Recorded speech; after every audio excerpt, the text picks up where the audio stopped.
Hello friends, I am सीवर्ड मांडगा। ध्यान से सुनना, जितने भी सी इंटर वाले स्टूडेंट टैक्स का पेपर देके आए हैं, इस वीडियो में मैं आपका इनकम टैक्स का एमसीक्यू करवाता हूं। सर ध्यान देना, मजा आएगा अच्छे एमसीक्यू से। सर तो let's start with first MCQ case scenario. Calculator कहां चले गया? हाँ ठीक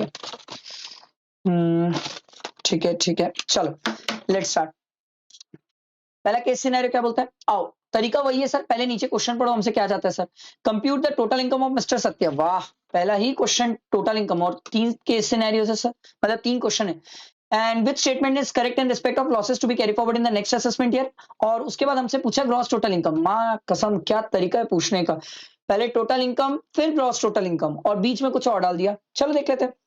Mr. Satya, age 59 years, is a resident Indian, opting for optional tax regime. Sir normal चल रही है, ठीक है, नॉर्मल प्रोविजन से चल रही है। Of the income tax act 1961, एज भी ध्यान रखना। Provide the following information for the assessment year 25-26, ठीक है। Profit from specified business eligible for deduction under 35 AD 6 lakh है, ठीक है। Loss from trading of equity share, हाँ ये बड़ा प्यारा खेला sir. Trading of equity share बोला है सर, ट्रेडिंग ऑफ डेरिवेटिव नहीं बोला, ट्रेडिंग ऑफ इक्विटी शेयर है सर। तो ये है स्पेक्युलेटिव बिजनेस का loss. And trading of commodity derivative बोला, ये है नॉर्मल बिजनेस का लॉस, क्योंकि सर ये एक्सेप्शन में फॉल करता है स्पेक्युलेटिव बिजनेस के। ध्यान रखने वाली बात, मेरे ख्याल से यहां पर गलती हो सकती है।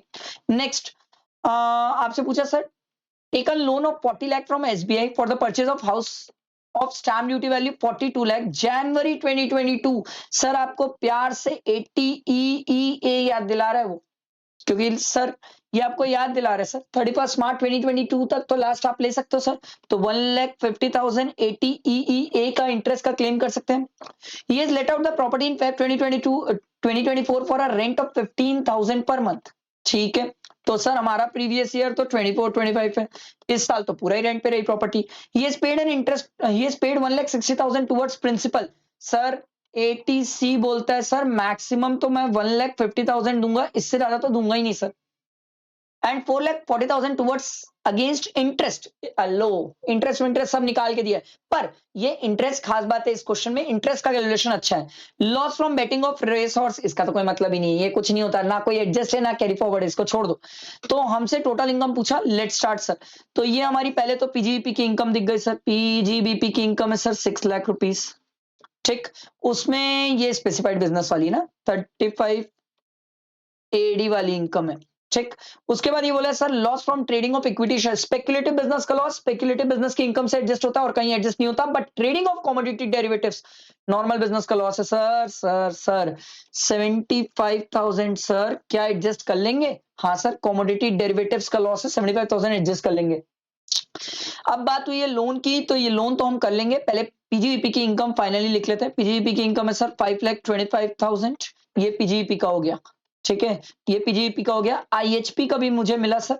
आईएचपी में मुझे 15,000 रेंट मिलता था, इंटू 12 किया तो ये 1,80,000 आया sir.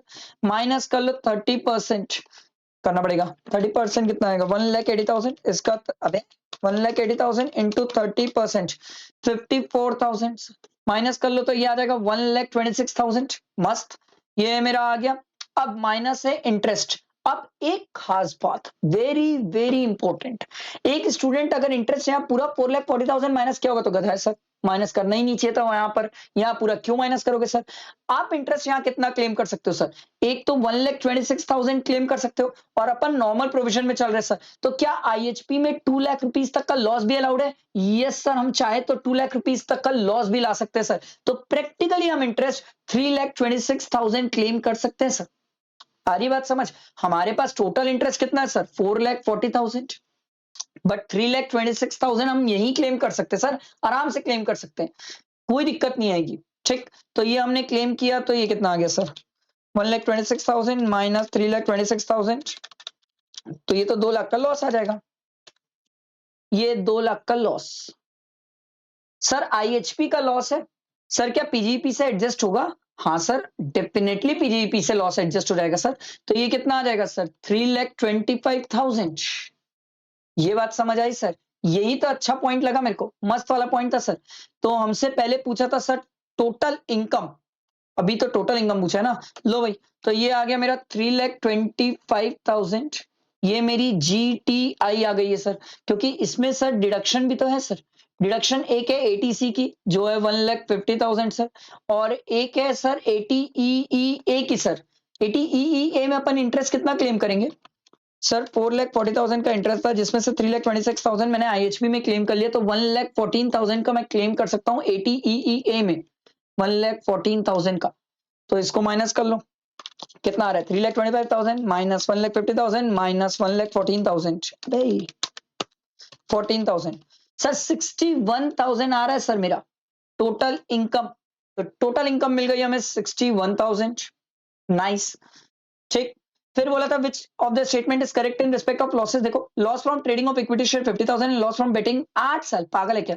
Loss from trading of equity share 50,000, loss from trading of commodity derivatives 4 साल। गलत है सर, क्योंकि ये नॉर्मल बिजनेस का लॉस है, ठीक है? तो ये तो 8 साल कैरी फॉरवर्ड हो सकता है। Loss from trading of equity share 50,000 4 years, and loss from betting of horse race 8 साल। ये तो हो ही नहीं सकता सर, हॉर्स रेस, वाह, वो तो लॉस कैरी फॉरवर्ड ही नहीं होता सर। तो loss from trading of equity share 4 years, मस्त। अगला देखो, what is the total income, तो ग्रॉस टोटल इनकम, ये तो हम निकाले सर 3,25,000, यही तो निकाला मैं आपके साथ। समझ आया?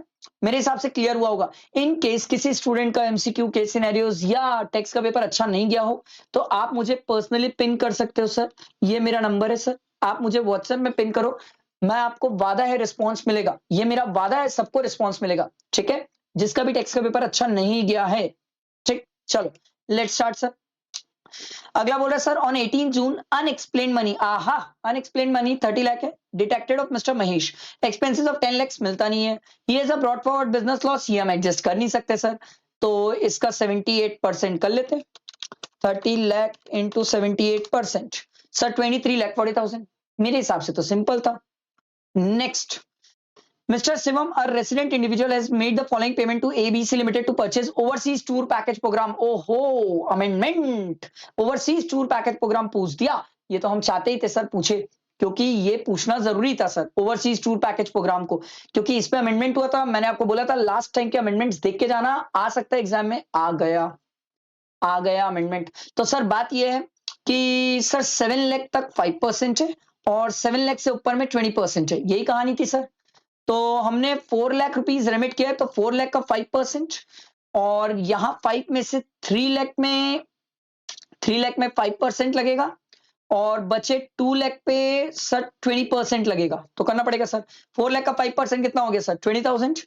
तो पहले तो ये ऑप्शन बकवास है सर, अब ये दोनों में से बात होती है, बी और सी में से, और बचा हुआ 3 लाख पे 5% मतलब 15,000, और 2 लाख का 20% मतलब 40,000, 40 प्लस 15 55,000, तो ये ऑप्शन सी आ जाएगा सर।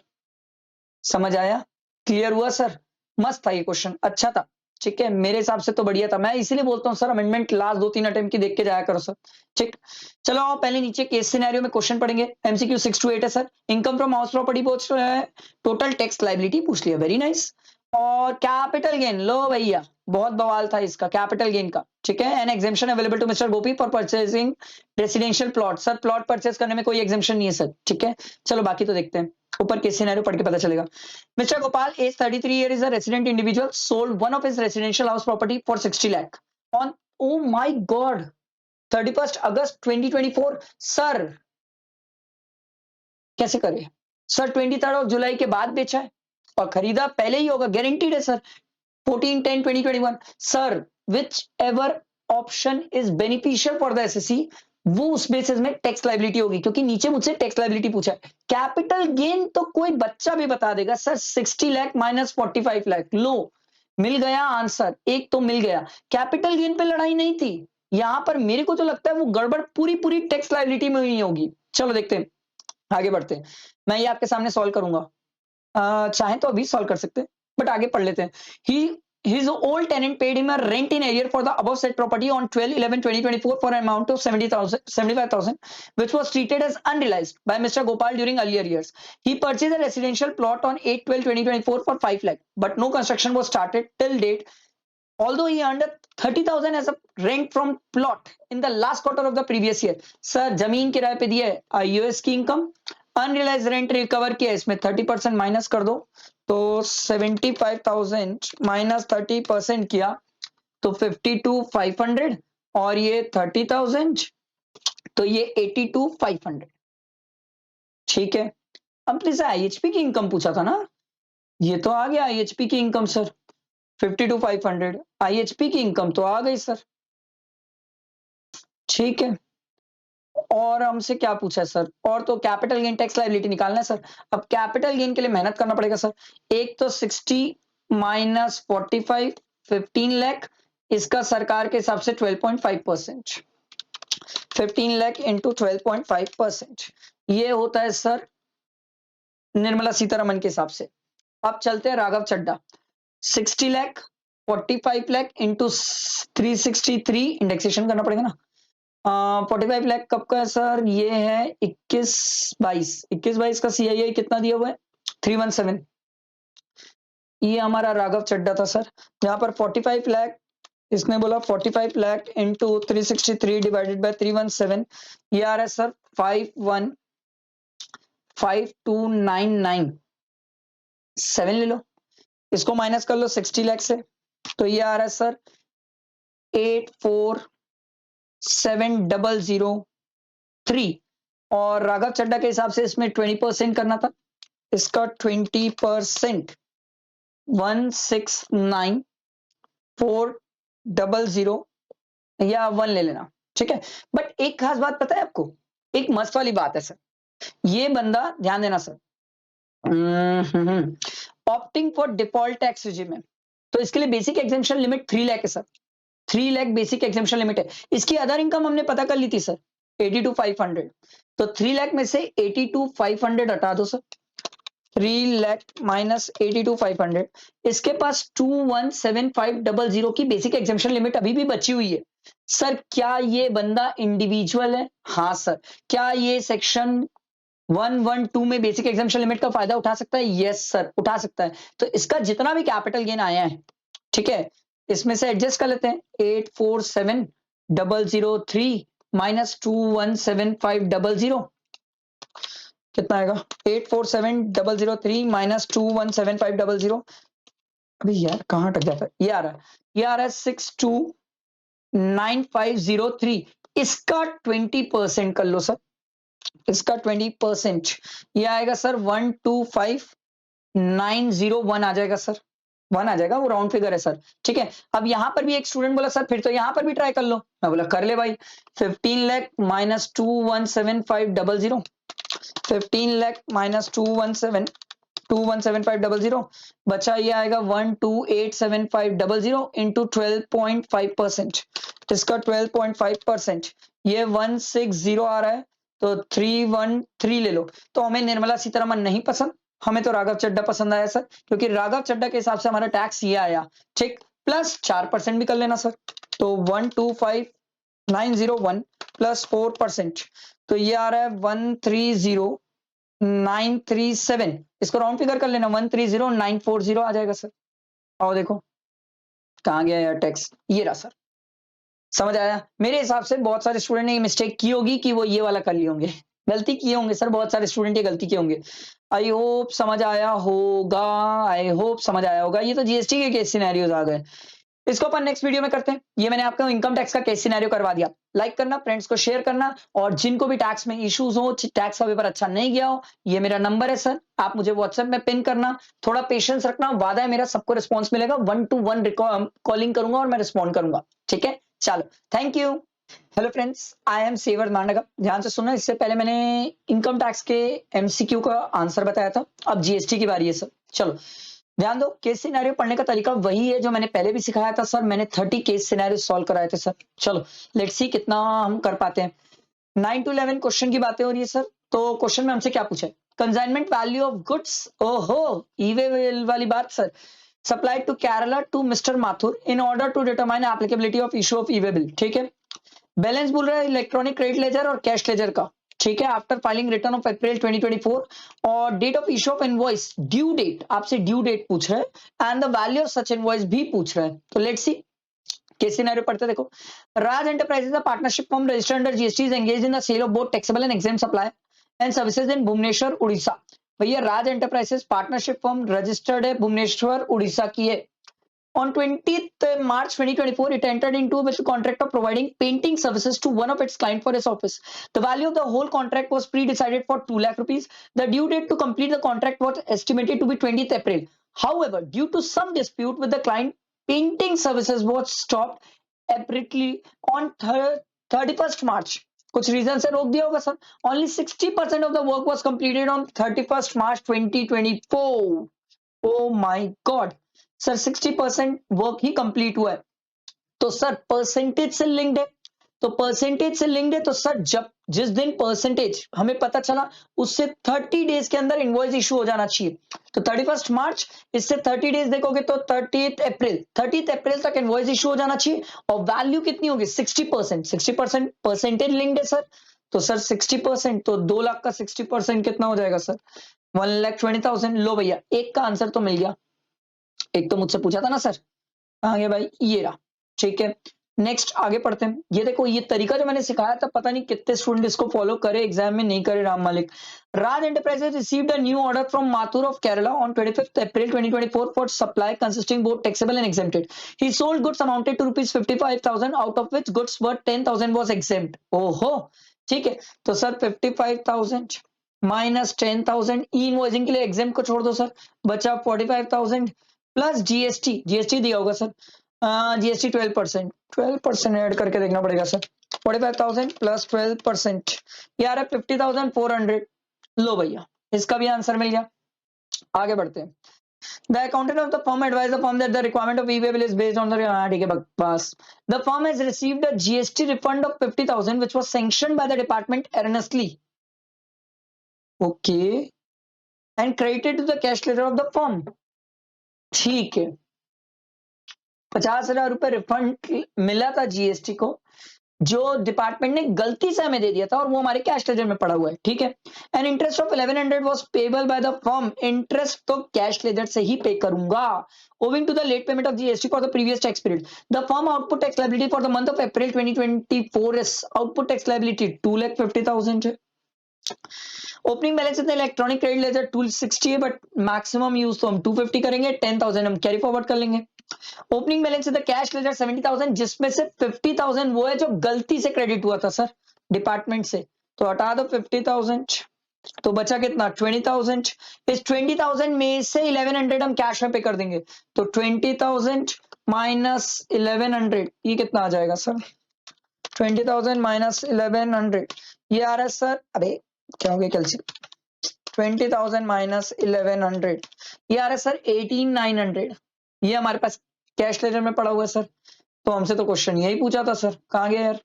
ये रहा देखो 10,000 एंड 18,900.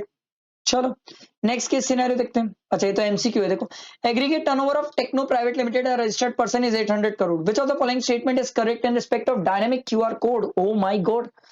डायनेमिक क्यूआर कोड की रिक्वायरमेंट 4 लोगों पे एप्लीकेबल नहीं होता. 4 लोग एग्जेम्प्ट है और एक्सपोर्ट में डायनेमिक क्यूआर कोड होता नहीं है. देखते हैं. Invoices issued are required to have dynamic QR code irrespective of whether it is B2C B2B. Export में नहीं होता. पहला ऑप्शन ही गलत है. Dynamic QR code is required for invoice issued for B2B. Export में नहीं होता. QR code is required for invoice issued for B2B B2C. Export नहीं होता. यही ऑप्शन बचा सर जिसमें एक्सपोर्ट में नहीं है क्यूआर कोड. अगला देखो mister Arun a registered person a del credere agent. ठीक है सर वो एजेंट ही होता है सर. आप डेल क्रेडा बोलो जो बोल लो सर एजेंट ही है. Of Uday limited of Uday limited and AST limited. Mister Arun reported the transaction for the month of October. ठीक है ये ट्रांजेक्शन दिया हुआ है. हमसे चाहता क्या है भाई value of supply of goods to customer on which tax will be paid by mister Arun and value of exempt supply भी पूछा है sir. Sale of goods of Uday limited in DCA capacity. Agent की कैपेसिटी में. Invoice किसके नाम पे company के नाम पे.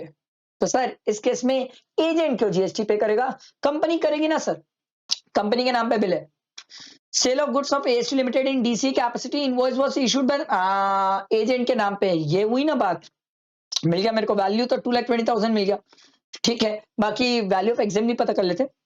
To both the principal, he has given the guarantee for the realization of payment and customer to fulfill the short-term transaction-based loan to the customer charging interest. Sir, interest exempt होता है तो यही दो add करके तो आया 67,000. आया समझ. और नेक्स्ट केस सिनेरियो देखते हैं. पहले नीचे क्वेश्चन पढ़ते हैं. Choose the most appropriate answer for the question 14 to 16. Amount on which Sandeep is required to pay under RCM, tax payable in cash including RCM, and amount of interstate outward supply on which Sandeep shall pay tax. ये आपसे place of supply छेड़ेगा sir, देखते हैं, check करते हैं। देखो, Sandeep, a registered person in Pune, Maharashtra, engaged in the business of providing training services to training services आ गया place of supply में, ठीक है। Registered and unregistered person. During the month of October 2024, he conducted a training camp at different cities in UP for general public and received 3,45,000 from such camp.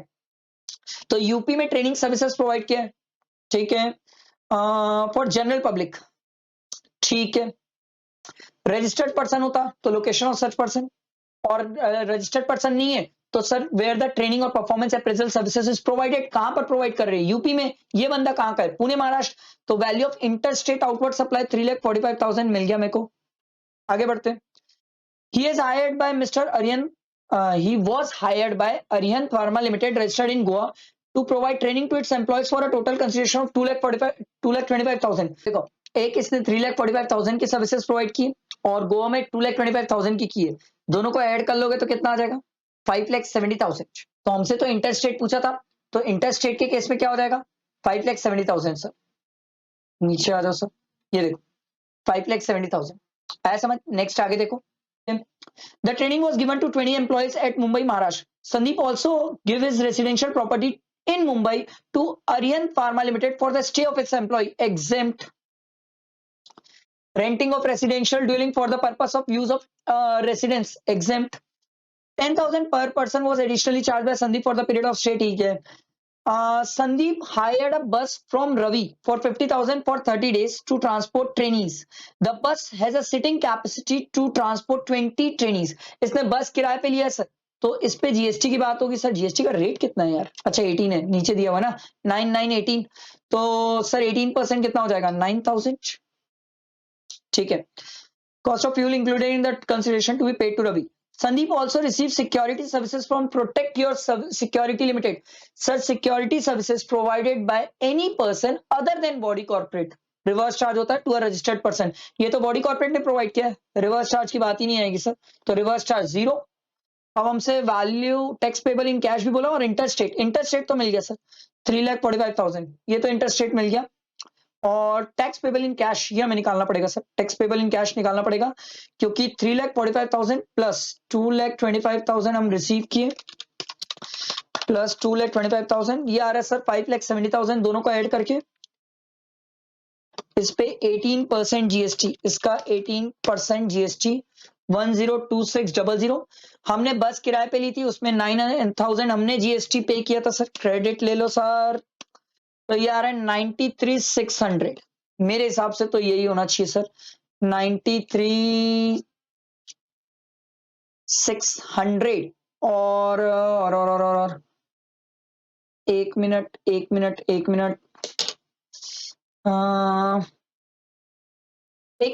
अरे यार बस की sitting capacity तो 20 है sir, 20 training बस की sitting capacity है, ठीक है।